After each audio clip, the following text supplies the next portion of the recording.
We believe that sanctification is a definite work of grace subsequent to salvation. The word sanctify appears over 100 times in the Old Testament and over 30 times in the New Testament. The Apostle Paul, John the Beloved, and the greatest teacher of all, Jesus Christ, all address the subject. In John chapter 15, Jesus begins explaining the incredible relationship that we have and have been afforded with the Father through the sacrifice of the Son.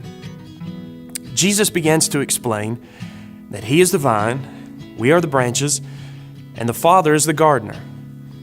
And the Father does something extraordinary. He goes and examines each branch that's attached to the vine.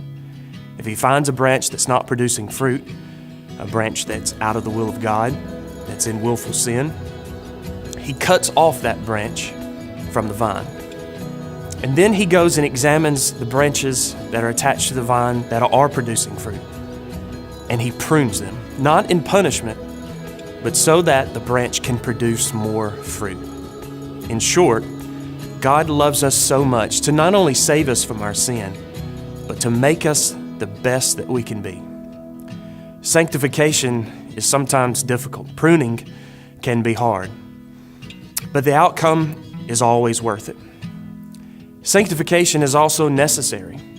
Paul addresses the subject and talks about the kind of church that Christ is coming after one of these days in Ephesians chapter 5.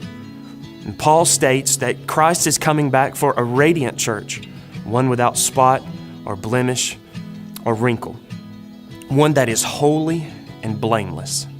It's interesting that Paul would use the word holy because from the Latin word that we get the word sanctify, it means to make holy. And so God loves us so much, He refuses to leave us the way that He finds us. But He begins the process after we are saved. He begins the process of making us holy. I want you to be encouraged today to know that God is working every day to make you more and more like Himself.